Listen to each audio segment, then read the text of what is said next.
ధాత్రి TV. ఇప్పుడు ఆరోగ్యానికి సంబంధించి మనం వాడే ఎనీ ట్యాబ్లెట్స్ కానీ మందులు కానీ చాలా సైడ్ ఎఫెక్ట్స్ ఇస్తున్నాయి. కానీ సాంప్రదాయ వైద్యంతో ఎటువంటి సైడ్ ఎఫెక్ట్స్ లేకుండా మనకు వైద్యం చేస్తున్న వైద్యులు ఆనందయ్య గారు మనతో ఉన్నారు. Sir, welcome to Dhatri TV. నమస్కారం. సో సాంప్రదాయ వైద్యాన్ని అందరికీ అందిస్తూ చాలామంది ప్రాబ్లమ్స్ని క్లియర్ చేస్తూ ఉన్నారు. సార్, ఇప్పుడు ఈ మధ్య కాలంలో చాలామందికి అంటే యంగ్ జనరేషన్ నుంచే నీ పెయిన్స్, మోకాళ్ళ నొప్పులు, నాట్ ఓన్లీ నీ పెయిన్స్, కాళ్ళు అంటే బోన్ డెన్సిటీ అనేది తగ్గిపోతుంది. ఎముకల్లో అంతకుముందు ఉన్న బలం తగ్గిపోతుంది. ఎందువల్ల ఇలా జరుగుతుంది? ఈ పెయిన్స్ ఎందుకు ఎర్లీ ఏజ్ నుంచే స్టార్ట్ అవుతున్నాయి సార్? దానికి ఏంటంటే మనకి మామూలుగా ఈ షుగరు, బీపీ అనేవి కామన్గా ఉంటాయి. అట్లే బాడీలో ఆర్థరైటిస్ అని వాయువులు 84 రకాల వాయువులు ఉన్నాయి. వీటిల్లో అంటే మామూలుగా మనకు ఉండాల్సిన పర్సంటేజ్ ఉండాలి. మనం ఈ తీసుకునే ఆహార లోపంతో దాని డెన్సిటీ పెరిగినప్పుడు ఆర్థరైటిస్ అనేది పెరగద్ది. ఈ పెరిగినప్పుడు మనకి మోకాళ్ళలో నీరు చేరితే మోకాళ్ళ నొప్పులు వస్తాయి, నీ పెయిన్స్ అంటాం. ఎన్నులో నీరు చేరితే స్పైన్ నొప్పులు అంటారు. ఈ విధమైన 85 పక్షవాతం, ఒక పక్క పక్షవాతం అనేది వస్తుంది. వీటన్నిటికీ మూలం ఆర్థరైటిస్. అవి మనం ఈ సాంప్రదాయ వైద్యంలో మూలికలతో చాలా ఈజీగా దాన్ని బాగా చేయొచ్చు. కొంతమంది మా కాడికి వస్తారు, సార్ మోకాళ్ళు మార్చాలా, మోకాళ్ళు అరిగిపోయినాయని. మోకాళ్ళు అరిగేదే ఉండదు. మీరు వెనకాల చూడండి, మాకంతా వెనక పార్ట్లో చూస్తే ఏం నీరు ఉండదు, బాగా వంగద్ది, బాగా పద్మ, ఏది కూర్చోవాలన్నా చేయాలన్నా హ్యాపీగా ఉంటాం, మాకు నొప్పి ఉండదు. మీరు చూసుకోండి, వెనక ఒక గంటలాగా నీరు చేరి ఉంటుంది. ఆడ ఆ నీరు చేరినప్పుడు మోకాలు వంగనీదు, దాన్ని వాళ్ళు రీప్లేస్ చేయాలంటున్నారు. అది అవసరంలే. మనం మందులతో కాకపోతే ఉండే వ్యాధులు అన్నింటిలోకి పక్షవాతం ఒకటి, ఈ నీ పెయిన్ ఒకటి అనేది కొంత టైం తీసుకుంటుంది. ఒక 3 months నుంచి 6 months వరకు టైం తీసుకుంటుంది. రెగ్యులర్గా వాడుకోండి. దానికి ఆయిల్ కూడా పైపోతే ఆయిల్ ఇస్తాం. ఈ మార్చాల్సిన అవసరం లేదు. ఏది కూడా సాంప్రదాయ వైద్యంలో భగవంతుడు మనకి ఇచ్చిన ప్రసాదం. మూలికా వైద్యంతో దాన్ని ఏదైనా బాగా చేయగలమని మేము నిరూపిస్తున్నాము. దీన్ని మీరు అందరూ ఉపయోగపెట్టుకుంటే ఏ ఇబ్బందులు లేకుండా ముందుకు సాగిపోవచ్చు. అయితే ఇప్పుడు ఈ మోకాళ్ళ నొప్పులు రావడం, కీళ్ళ నొప్పులు రావడం, వీటి వల్ల ప్రాబ్లం తోటి బాధపడడం అనేది పక్కన పెడితే ఎటువంటి మంచి ఆహారం తీసుకుంటే ఈ మోకాళ్ళకు సంబంధించి కాల్షియం బాగా మనకు అందేటట్టు బాడీకి ఎటువంటి మన సహజమైన ఆహార అలవాట్లు మన ఆరోగ్యాన్ని బాగా ఉంచుతాయి? ఇప్పుడు మనం పాత రోజుల్లో ఫర్టిలైజర్స్ వేసేవాళ్ళం కాదు. పశువులు ఎక్కువ ఉండేవి. ఆవు పేడ, ఆవు పంచతంతో పొలాల్లో పశువులు కట్టేసేవాళ్ళు, వాటిల్లో పండించేవాళ్ళు. న్యాచురల్గా మనకి ఎన్ని అయ్యేది, ఓ 15 బస్తాలు 20 బస్తాలు అయితే ఎక్కువ అవి తినేవాళ్ళని. ఈ ఉదయాన్న మనం మట్టి కుండలో వండుకొని తిన్నప్పుడు ఉదయాన్నే 10 గంటలకు కానీ తింటే సాయంత్రం 6 గంటలకు ఒకసారి తింటే చాలు, 2 times చాలు. కానీ ఇప్పుడు 4 సార్లు తిన్నా కూడా దాంట్లో ప్రోటీన్స్ లేవు. దానివల్ల ఎక్కువ డ్రై ఫ్రూట్ అనేది తీసుకుంటే మంచిది. రెండోది, ఉలవలు మాత్రం చాలా ఆరోగ్యాన్ని ఇస్తాయి. మీరు చెప్పారు, బోన్కి మంచి స్ట్రెంత్ ఇస్తాయి ఉలవలు, నువ్వులు, కొబ్బరి. ఈరోజు కొబ్బరి తింటే నాకు జీర్ణం కాదు, కడుపులో నొప్పి, అల్సర్ అయిపోయింది, గ్యాస్ట్రిక్ ప్రాబ్లం అంటారు. కానీ మనకి ప్రసాదంగా పెట్టమని చెప్పి కూడా భగవంతుడే ఎప్పుడు నిర్ణయించాడు. ఒక పొలకైనా నోట్లో వేసుకోండి. చాలా దాంట్లో ఉన్న కాల్షియం, మీరు అడిగిన దానికి ఈ మూడిట్లో సంపూర్ణమైన కాల్షియం ఉంది. ఉలవలు ఫస్ట్, నువ్వులు, కొబ్బరి అద్భుతమైన కాల్షియాన్ని అందిస్తుంది. ఏదో ఒక రూపంలో బాడీలోకి పోనండి, అదే మంచి సంపూర్ణమైన కాల్షియాన్ని ఇచ్చి ఈ నొప్పులు రానియకుండా ఎముకలు పుష్టిని కలిగిస్తాయని చెప్పని నేను తెలియజేస్తున్నాను. సార్, ఇప్పుడు ఈ మోకాళ్ళ నొప్పులు కానివ్వండి, ఏదైనా కానీ అంటే చాలామంది వస్తుంటారు, ప్రెగ్నెంట్ ఉమెన్ వస్తుంటారు మీ దగ్గరికి, ఏజ్డ్ వాళ్ళు వస్తుంటారు, బీపీ ఉన్న వాళ్ళు వస్తుంటారు, షుగర్ పేషెంట్స్ వస్తుంటారు. ఇప్పుడు జనరల్గా ఏంటంటే మనకు అలోపతిలో చూసుకున్నప్పుడు ఒక మెడిసిన్ ఇస్తున్నప్పుడు మీకు బీపీ ఉందా, షుగర్ ఉందా అంటారు. మరి ఆయుర్వేదం అనేది, ఈ సాంప్రదాయ వైద్యం అనేది వీటి వల్ల అంటే ఈ షుగర్ ఉండడం వల్ల ఏమన్నా తినకూడని పదార్థాలు ఏమన్నా లేకపోతే వాడకూడని మందులు ఏమన్నా ఉంటాయా? ఎవరైనా సహజంగా వాడుకోవచ్చా? ఎవరైనా వాడుకోవచ్చు అండి, ఇది సర్వసాధారణం. దీనివల్ల సైడ్ ఎఫెక్ట్ రాదు.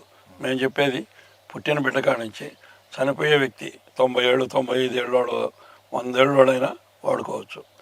దీనివల్ల ఎలాంటి చిన్న సైడ్ ఎఫెక్ట్స్ రావు. ఎటువంటి వాళ్ళైనా ఎటువంటి వాళ్ళైనా వీటికి సంబంధం లేదు. అంటే ఇప్పుడు ప్రెగ్నెన్సీ ఉంది, వీటిలో కొంత వేడి చేసే తత్వం ఎక్కువ ఉంటుంది. ప్రెగ్నెన్సీ వాళ్ళకైతే కొంచెం జాగ్రత్తగా వాళ్ళకి కావాల్సినట్టు అవసరమైనట్టు సూచిస్తుంటాం. కొరవాళ్ళు అయితే కామన్గా వాడచ్చు. ఒక రోజు వేడి చేస్తుంది, ఎక్కువ మజ్జిగ తీసుకుంటారు, అది రెండో రోజుకి రిలీఫ్ అవుద్ది. లేదు ఇంకా కొంచెం వేడిగా ఉంది, కొంచెం టెంకాయ నీళ్ళు కొబ్బరి నీళ్ళు తీసుకుంటారు, రిలీఫ్ అవుద్ది. అంతేగాని దీనివల్ల సైడ్ ఎఫెక్ట్స్ అంటూ ఏముండవు. నేను ఈ క్వశ్చన్ ఎందుకు అడిగానంటే, ఇప్పుడు కరోనా తర్వాత మీ పేరు ఎంత వ్యాప్తిలోకి వచ్చిందో తెలుసు. జనాల్లో కూడా ఈ ఇంగ్లీష్ మెడిసిన్ వాడి అంటే దానికి ఉన్న సైడ్ ఎఫెక్ట్స్తో ఇబ్బంది పడడం కంటే ఆయుర్వేదం లేదా సాంప్రదాయ వైద్యం ద్వారా తగ్గించుకుంటే బాగుంటుందని వస్తున్నారు. కానీ ఇక్కడ కూడా పుట్టగొడుగుల్లాగా చాలామంది పుట్టుకొచ్చారు. అసలు మీ దృష్టికి వచ్చి ఉంటుంది, ఎంతోమందిని మీరు బ్యాన్ కూడా చేసి ఉంటుంది. సో తెలిసి తెలియని వైద్యం అనేది మేలు చేయడం కంటే కూడా కీడు ఎక్కువ చేస్తుంది. నేను దానికని అడుగుతున్నాను మిమ్మల్ని. సో అలాంటి వారి మీద మీరు చర్యలు తీసుకుంటూ ఉన్నారా? సార్ మా దృష్టికి వస్తే మేమైతే చర్యలు తీసుకుంటాం. ఇప్పుడు మాకు టీడీయూ అని బెంగళూరులో ఒక టీడీయూ యూనివర్సిటీ ఒకటి ఉంది, దానికి అనుసంధానం ఢిల్లీలో ఉంది. దానికి సంబంధించి ఈరోజు గుజరాత్లో జామ్నగర్లో మోడీ గారు ఆయుర్వేద వైద్య యూనిట్ కూడా ఒకటి తీసుకొచ్చినాడు. దీనికి ఇంటర్వ్యూ ఉంటుంది. ఈ ఇంటర్వ్యూలో ఏంటంటే వచ్చిన వ్యక్తి వాళ్ళ ఒక వ్యాధిని కనుక్కోవాలి, అది భగవంతుడు ఇచ్చిన జ్ఞానం. ఆ వ్యాధికి ఏ విధమైన ఆకులు ఇస్తే బాగవుతాయని చెప్పని తెలిసి ఉండాలి. అంటే ఇవన్నీ కూడా ఈ టీడీయూ సర్టిఫికేట్ పొందాలంటే వాళ్ళు ఎగ్జామ్ పెడతారు. ఆ ఆకుల్ని గుర్తించాలి. ఈ ఆకుల్లో ఏవే ఇంగ్రీడియంట్స్ అంటే మనం వంటింటి సామాగ్రిని కూడా దాంట్లో కలుపుతుంటాము. ఇవన్నీ మిళితమైన తర్వాత ఏ విధంగా చేసి ఆ ప్రాసెస్ చేయాలని చెప్పని వాళ్ళ కాడ చేసి నిరూపించాలి.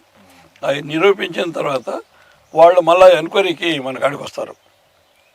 మన కాడికి వచ్చినప్పుడు చుట్టుపక్కల వాళ్ళని అడుగుతారు, ఏమండి ఇతను ఆయుర్వేదం చేస్తున్నాడా లేదా, చేసినప్పుడు దీనివల్ల ఉపయోగం ఉందా లేదా అని చెప్పని వాళ్ళు ఎంక్వైరీ చేసి ఈయన ఇచ్చే మందుల వల్ల ఎవరికేమి ఇబ్బంది లేదు, మంచిగా ఉంటుంది, ఈయన వైద్యం చేస్తున్నాడు అని చెప్పని వాళ్ళు సరే చుట్టుపక్కల ఎంక్వైరీ చేసిన తర్వాత వాళ్ళకి ఓకేని అనుకుంటేనే సర్టిఫికేట్ ఇస్తారు. అలాంటి టీడీయూ సర్టిఫికేట్ ఉండే వాళ్ళకి అడిగిపోతే చాలా మంచిదని చెప్పని మా అభిప్రాయం.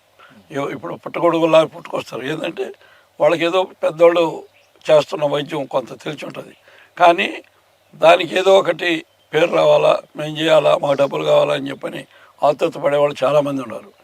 అసలు రియల్గా సాంప్రదాయంగా వైద్యం చేసేవాళ్ళు ఎవరి దగ్గర ఎక్కువ కలెక్ట్ చేయరు. ఏదన్నా కొంతమంది భస్మాలు ఉంటాయి, ఈ స్వర్ణ భస్మం, హేరా అంటే వజ్ర భస్మం, అటువంటి వాళ్ళు అవసరమైనప్పుడు కొంచెం ఎక్కువ కలెక్ట్ చేస్తారు. మా మూలికా వైద్యంతో చేసేవాళ్ళు ఎక్కువగా దానికి పెద్ద కలెక్షన్ ఉండదు. అవి ఒక విధమైన వాళ్ళ అంటే అట్ట కలెక్షన్ లేకుండా అనేది ఏమి ఉండదు. ఇప్పుడు కుంకుమ పువ్వు ఉంది, ఈరోజు 6 లక్షలు ఉంది. అదే చెమ్లి ఆయిల్ ఉంది, అది 3-4 లక్షలు ఉంటుంది. మా రోజు ఆయిల్ ఇటువంటివి ఉంటాయి. అవి అవసరమైనప్పుడు తీసుకుంటాం, తీసుకొని మిల్తి అయినప్పుడు కొంచెం కాస్టే అవుతాయి. అంతేగాని వాళ్ళ ఇష్టంగా వాళ్ళు అన్నిటికీ ఏదో ఒక నెపం చెప్పి ఎక్కువ కలెక్ట్ చేసేవాళ్ళు వైద్యులు కాదు. అవి కూడా మీరు గమనించుకోవాలి ప్రజలు. Thank you so much sir. చాలా అంటే తెలియని విషయాలు ఎన్నో తెలియజేశారు. అండ్ మీరు అన్నట్టు ఎవరైతే డబ్బు ఎక్కువ కలెక్ట్ చేయాలని చూస్తారో అక్కడే గుర్తుపట్టవచ్చు వీళ్ళు రియల్ కాదు అనేది. సో రియల్ అండ్ ఫేక్ తెలుసుకోవడం కూడా మంచిది, ఎందుకంటే కేవలం ఆయుర్వేదంతో లేదా సాంప్రదాయ వైద్యంతో నయమైపోద్దనే నమ్మకం ఒకటి ఉంటే సరిపోకుండా, ఎందుకంటే అంటే అలాంటి వారి దగ్గరికి వెళ్ళినప్పుడు ఆ రోగాలు కూడా ముదిరిపోయి లేకపోతే ఇబ్బంది పడి అసలు అంటే చేయి దాటిపోవచ్చు కదా. అవునండి, కొంతమంది తెలియక చేసిన వైద్యం వాళ్ళ ప్రాణహాని జరగద్ది ఎక్కువ. ఇప్పుడు చిన్న వయసులో ఎవరో ఏదో తెలిసో పోయినారనుకో, వాళ్ళని ఏదో విధంగా మభ్యపెట్టి చేసే వాళ్ళ డబ్బు కోసం చేసే వైద్యానికి వీళ్ళ ప్రాణానికి వస్తుంది. అంటే ప్రజలు మోసపోకూడదు. మోసపోకూడదు. దాన్ని గుర్తించాలి. ప్రభుత్వం కూడా దీన్ని గుర్తించి ఎవరు ఎక్కడ ఏం చేస్తున్నారో కూడా కొంచెం దాని మీద దృష్టి పెట్టి నకిలీలు ఉంటే పట్టి వాళ్ళని ఇబ్బంది పెట్టడం మంచిది. కానీ రియల్గా బాగా చేసేవాళ్ళు చాలామంది ఉన్నారు. వాళ్ళందరినీ కూడా వాళ్ళకు కూడా ప్రభుత్వం ద్వారా కూడా సలహాలు ఇచ్చి టీడీయూ సర్టిఫికేట్ పొందేదానికి సలహాలు ఇవ్వాలని చెప్పని నేను మనవి చేసుకుంటూ, నేను కూడా మంచి సంపన్నమైన వైద్యాన్ని ఇవ్వగలిగిన ప్రతి ఒక్కరు కూడా ఈ సర్టిఫికేట్లు తీసుకోండి, ఇది ఒక మనకు ఆయుధంలాగా ఉంటుందని చెప్పని ప్రతి ఒక్కరూ చెప్తున్నాను. దీన్ని కూడా జనాలకు ప్రజలు వైద్యులు గుర్తించాలని చెప్పి మనం చేసుకుంటున్నాను. Thank you sir, thank you so much.